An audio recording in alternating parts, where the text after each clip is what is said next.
listening to the Woolly Ramblings podcast. My name is Nicole, and I'm coming to you today from the central Willamette Valley in western Oregon, where I live with my husband and my 1-year-old son. This is a video podcast focused on my knitting and spinning crafting, but because I am one of the shepherds at Covered Bridge Farm, I also intersperse a lot about my life as a shepherd, the fibers our sheep grow, and the life of the sheep into this podcast. I'm not sure I have anything to share in that category today, but we will see. Welcome back. I'm so glad you are joining me today. Happy September. It doesn't really feel like fall yet here. I know a lot of people get into the fall mood as soon as September 1st hits, and we're not quite there as far as weather goes, so I'm not really feeling like it's fall quite yet. It's still really warm. It's 80 plus degrees outside. It's sunny all the time, and it's dry. We haven't had rain yet, at least not any substantial amount of rain. So I'm not quite feeling the fall mood. I desperately want it to be fall. I am ready for sweater weather and cozy blankets and comfort foods and all those type of fall things. So how do you feel about September 1st? Does it instantly become fall for you, or is it a transition month? Here it seems that the first part of the month is still like summer, and then the end of the month is when we start seeing it feeling like fall. More around when the first day of fall actually is. Excuse me if I sound a little raspy or clear my throat a lot during this episode.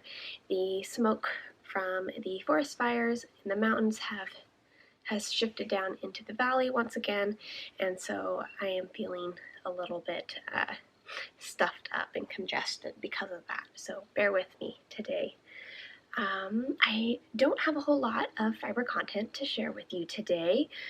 We were out of town last weekend visiting family, and so that was very nice. And while I did have a lot of downtime where I could have been knitting, I didn't really knit, and we were outside a whole bunch hiking and doing that sort of thing.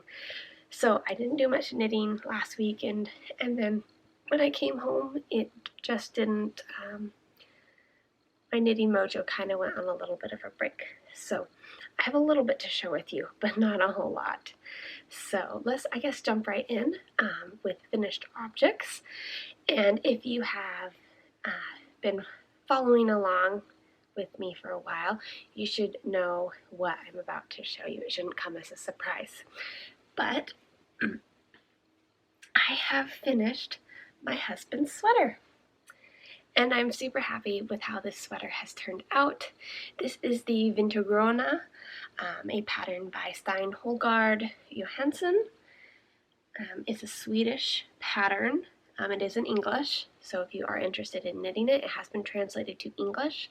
There are a few spots that are a little bit spotty as far as the English translation. I have taken notes on my Ravelry notes page on the sweater, so if you are interested in checking that out, can. I am Woolly Ramblings on Ravelry. So here it is. Let's see. It is quite a large sweater, or it feels quite large to me. It's a large piece. So again, this is a sweater for my husband. It is a very basic stockinette style sweater. I think its biggest detail that it has going for it is on the shoulders here. It's got this saddle shoulder detail right here that you can see. Mine's not as pronounced. The line here is not as pronounced as some of the samples that other people had knit and the pattern sample. I think if I do knit this again, which I really have enjoyed this sweater and would definitely knit it again if my husband likes how it fits, I think I might try picking up the stitches here a little bit different so that it maybe pops a little bit more. I don't know. Again, very easy knit, very mindless knit. It's all stockinette. You really don't have to think. I did heavily modify the sleeves. They would have been massive if I had not. Excuse me. So that is this. I knit this again in our Covered Bridge Farm yarn. This is a older yarn that we don't really have in the shop regularly now. It is an 80% Horn Dorset, Pull Dorset blend with 20% nylon. It was one of our first yarns we had done back in like 2010. And then it had been dyed kind of this carrot orange color. And so I over dyed it to get a more rust color because I didn't really want to work with carrot orange, and it to me isn't a color that really suits my husband. I'm not really sure if he would think that this suits him more, but I had a whole bunch of the orange color saved or held that was in our stash, so it seemed like a good use. This is supposed to be his beater sweater. He's been asking for a sweater for quite a while, and he then finally decided that he needed a work sweater that he could beat up on and a nice going out sweater that he only wore on special occasions. So this is the beater sweater. Because the yarn is older, it's got the nylon, he shouldn't feel too guilty about giving this some good love and wear. Anything else that I want to say about this? He's not going to get this till Christmas. He already knows about it. He knows that it's done. He knows that he has to wait for Christmas.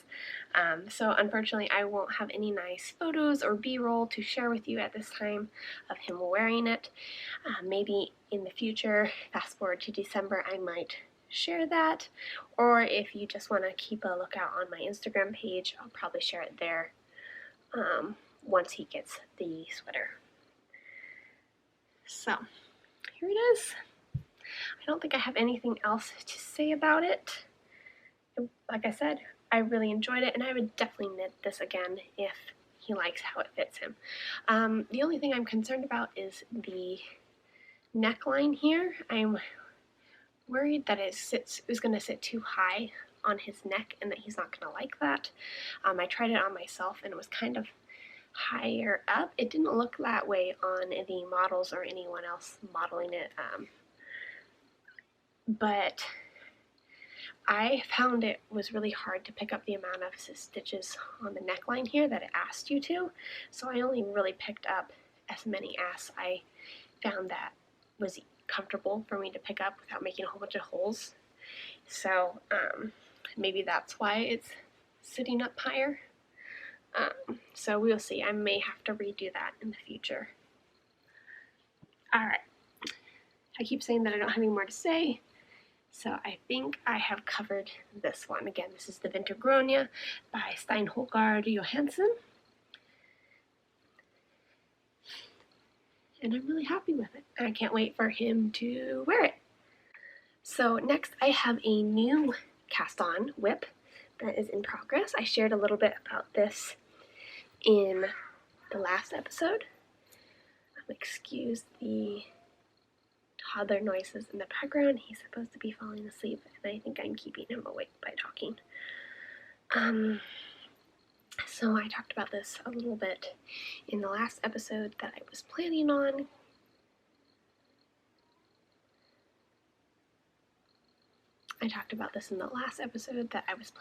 Casting on this sweater as my next sweater. So, and that is the Zweig sweater by Caitlin Hunter. And I did cast it on. I was going to wait, but I have been in such a rut going back and forth with my nurtured sweater that I decided I needed something that didn't feel like a drag. That was kind of fun. So I went ahead and cast it on. I did not swatch. I tried to swatch, but I'm not very good at doing in the round swatches, and so my tension was really wonky, and I didn't feel like it was a fair judge. So wish me luck. So here is what I have so far. I guess I can flip it right ways. So you knit this top down. And I have all sorts of little stitch markers today because I'm currently in the middle of the lace pattern, and I have it all scrunched up on this cable or this needle. So here's what I have so far. I think you can maybe see the lace detail. So I'm really happy with how it is working out so far. It is definitely a way out of my comfort zone color. The more I'm knitting with it, I'm going, ooh, this isn't me, so I hope it'll be okay. I hope I like it. I like what it's looking like, and it's still, the yarn that I chose still really feels like the Zweig sweater to me, but it's way out of my usual color palette as far as clothing that I wear. So you have the purple. The purple is the main color, and then you have, oops, I'm dropping, the second color, which is a white that is a speckled, and it's got blues and yellows and a little bit of purple. I do wish there was more purple. I'm losing stitches here. I wish there was more purple, to be honest, in the yarn. I don't feel like it ties in quite as much as I thought it would originally. But anyways, the yarn that I'm using is a superwash yarn by Teal Knits, which is a local indie dyer. And the main color is this beautiful purple, and this colorway is High Queen Margo, and it is on her Teal Knits DK weight yarn base, which is a superwash merino and nylon base. I don't use superwash very often, especially not for large projects, so this is a little bit different for me. It's okay, but I do miss the rustic woolly feel, and I definitely would love to see this sweater done in a more rustic wool.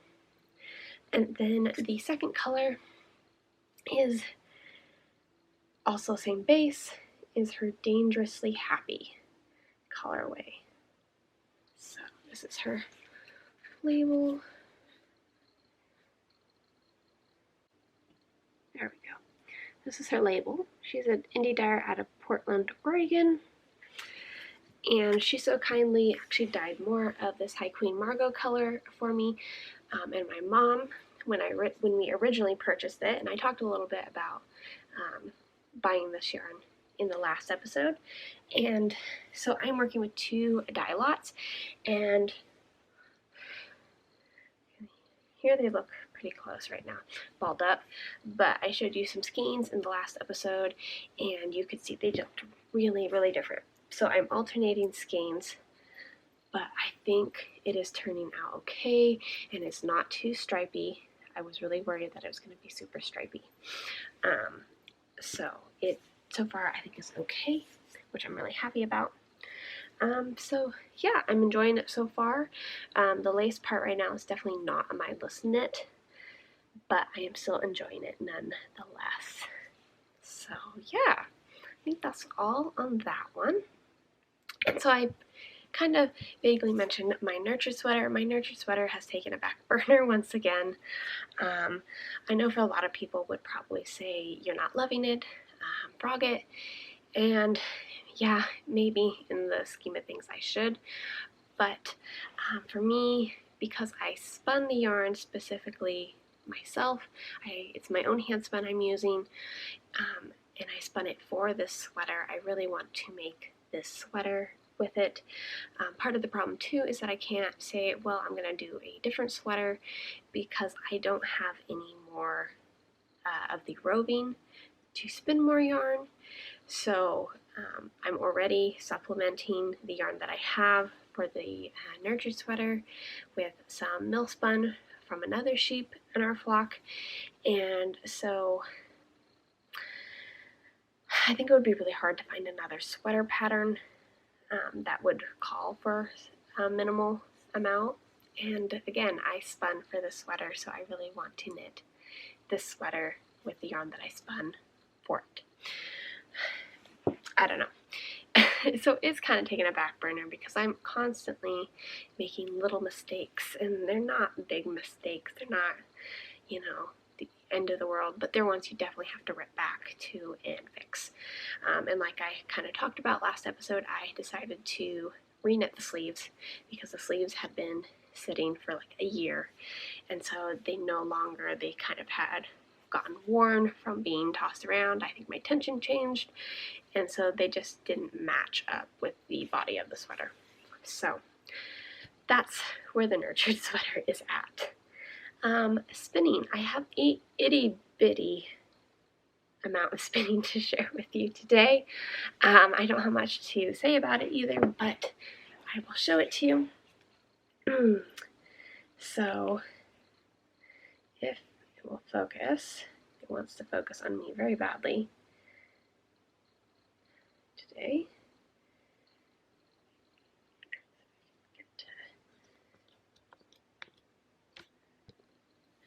There we go.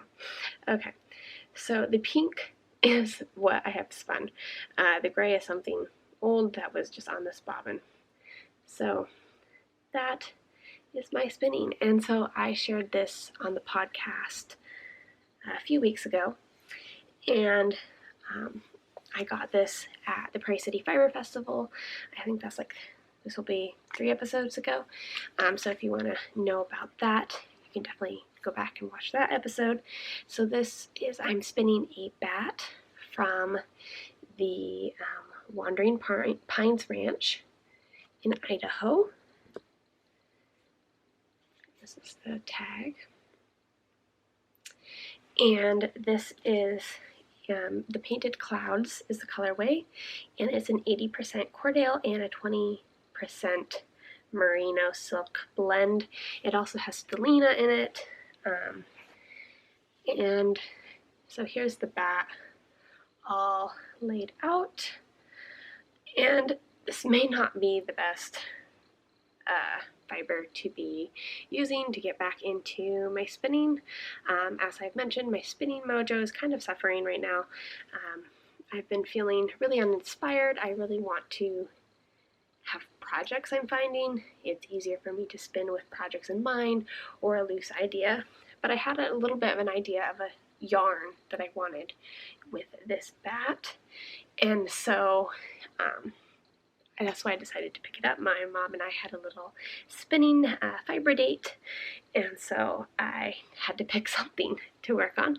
But the problem I'm having with this bat is that I mentioned, it has different fiber content, and it's not a bat that has been blended together. It's layered. So you can see on this side, this is the Cordale, I believe, and this side has all the silk and the merino and the stellina. And so I've been kind of struggling. It's not been an enjoyable, easy spin. But nonetheless, because it's layered, the fibers are different staple lengths, and that's kind of throwing me off. I'm not being able to spin as smoothly and fluidly as I would like, but it's still very pretty. I'm planning on plying this with some of our farm's white Romney. So it'll kind of be a pretty light colored yarn with just little hints of pink is kind of my thought. So that is all that I have as far as fiber crafting to share with you. A really short episode. I don't really think that I have any sheepy tidbits to share with you today. I hope you enjoyed last week where I took you on a more vloggy style outing to see the sheep and to talk a little bit about breeding season. We are in the second cycle of our breeding season. So like I mentioned in the previous video, sheep's fertility cycle is every 16 days. So we are in the second round, so we have one more round to go. The days are starting to cool. September is usually when we really see our Romneys starting to breed. So we are looking forward to seeing little lambs in the spring. If you have any questions, I didn't mention this in the last video, if you ever have any questions regarding what I share about sheepy content, feel free to comment below and I will try to either cover in a specific video topic or answer you directly via comments. So with that being said, I hope you have a lovely 2 weeks and enjoy your September, and I will see you next time. Bye!